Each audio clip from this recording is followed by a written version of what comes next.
Coucou à tous. Bon bah écoutez, 3 fois en short, 3 fois striké.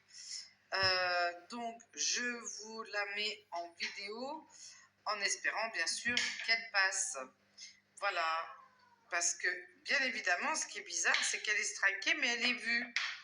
Donc ce qui veut dire que des personnes qui travaillent pour YouTube ont forcément des droits que nous n'avons pas. Et donc, cette vidéo peut très bien être prise et être remise par quelqu'un d'autre. Donc, à ce moment-là, posez-vous les bonnes questions. D'accord? Je vous la remets et on verra bien ce que ça donne. Si tout continue de la même façon, vers les années 2030 à peu près, il y aura une chute brutale de la population d'à peu près les 2/3. On peut dire aujourd'hui que l'humanité est menacée.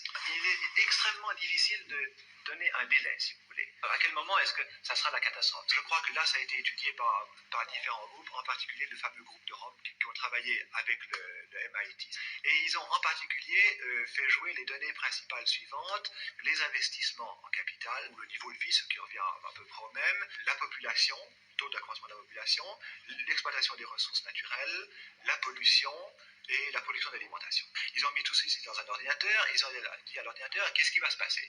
L'ordinateur a montré que si tout continue de la même façon, vers les années 2030 à peu près, approximativement, donc dans 50-60 ans, il y aura une chute brutale de la population d'à peu près les 2/3.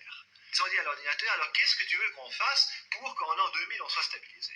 Alors l'ordinateur a répondu, il faut réduire les investissements de 40%.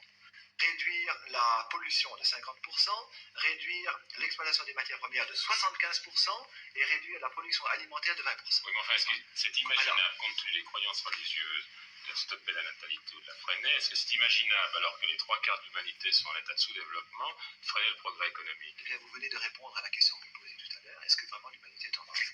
Alors, vous voyez, on trouve une solution, n'est-ce pas? Et vous dites vous-même, la solution est impossible à appliquer. Mais voilà le danger.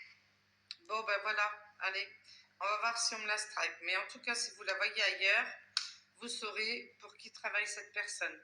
Allez, je vous fais un bisou. Ciao, ciao.